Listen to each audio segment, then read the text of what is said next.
अलवर जिले की रामगढ़ विधानसभा की अगर बात करें तो वहां से भी प्रत्याशी का ऐलान हो चुका है, जहां से पूर्व विधायक ज्ञानदेव आहूजा के भतीजे हैं जय आहूजा, उन्हें प्रत्याशी बनाया गया है। भाजपा ने फिर ऐसा लगता है कि हिंदुत्व का कार्ड खेला है, क्योंकि पहले भी मूंछों वाले थे, अब भी मूंछों वाले हैं।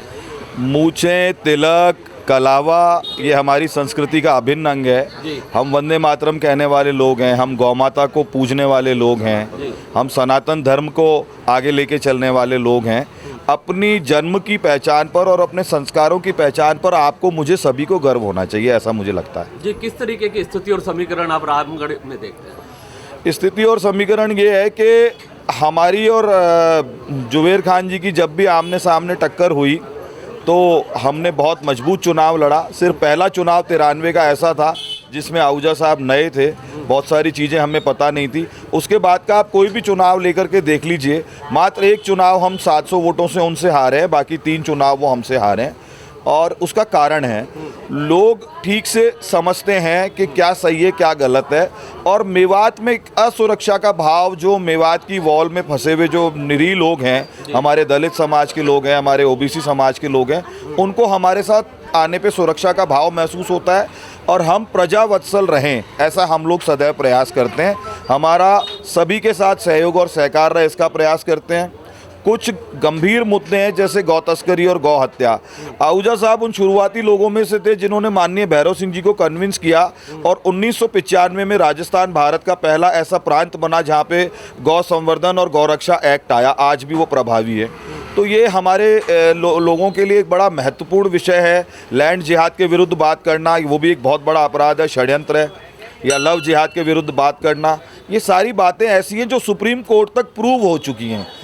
जगह जगह अवैध रूप से मज़ारें जब बनती हैं तब सुप्रीम कोर्ट को वर्डिक्ट देना पड़ता है कि गोचर भूमि में सिर्फ गोचरा ही रहेगा, ना मंदिर बनेगा, ना मस्जिद, ना मज़ार, ना गिरजाघर, ना कुछ और, ना शमशान, ना कब्रिस्तान। तो ये बात सुप्रीम कोर्ट को भी कहनी पड़ी, क्योंकि पूरे देश में बड़ी संख्या में ऐसे एनक्रोचमेंट किए जा रहे हैं। हमारे यहाँ होते हैं, हम उसके विरुद्ध डट के मुकाबला करते हैं। तो ये सारी परिस्थितियाँ वहाँ पे थी, समय के साथ इनसे मुकाबला करना पड़ता है। जुबेर खान जी या मेव लीडरशिप के प्रति मेरा स्पष्ट कहना है कि वो अपने समाज के अंदर होने वाले अपराध और अपराधियों का महिमा मंडन करते हैं। उनको ऐसा नहीं करना चाहिए। मेव समाज के बच्चे भी यदि डॉक्टर, इंजीनियर बनना चाहें, लेक्चरर बनना चाहें, पटवारी, तहसीलदार, आरएएस, आईएएस बनना चाहें, हमसे सहयोग लें, हम करेंगे सहयोग।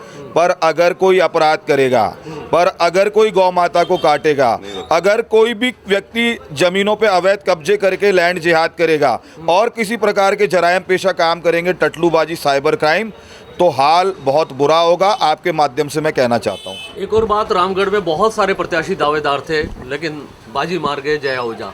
ऐसे में बहुत सारा एक बड़ा तबका नाराज भी नजर आ रहा है और कहीं खिलाफत नजर आ रही है। कैसे मैनेज करेंगे ये कंट्रोल? वो क्या है, मूल रूप से हमारे विचार परिवार के लोग हैं, सब हमारी विचारधारा के लोग हैं। हमारे यहाँ पर राजनीतिक महत्वाकांक्षा होना एक समृद्ध डेमोक्रेसी की निशानी है, एक समृद्ध लोकतंत्र की निशानी है। भारतीय जनता पार्टी का इंटरनल लोकतंत्र स्ट्रांग है, इसीलिए इतने लोगों को विश्वास था कि हमें भी टिकट मिल सकता है। पर हमारा परिवार है, हम मिलजुल के सबको मना लेंगे। चलिए, क्या संदेश देंगे, कब नामांकन भरेंगे? 6 तारीख को सवेरे नामांकन भरेंगे रामगढ़ में ही, उसी दिन कार्यालय का उद्घाटन करेंगे। और संदेश मेरा ये है कि रामगढ़ में अपराध के विरुद्ध युद्ध शुरू हो गया है, अपराध के विरुद्ध युद्ध शुरू हो गया है। भगवान कृष्ण का शंख पांचजन्य बज गया है, महाभारत की तैयारी है। सभी धर्म को मानने वाले लोग, धर्म योद्धा हमारे साथ जुटे हैं और इस महाभारत में कौरवों की बहुत बड़ी सेना को हम थोड़े से लोग मिलकर पछाड़ देंगे। रामगढ़ बनाना है। Thank you.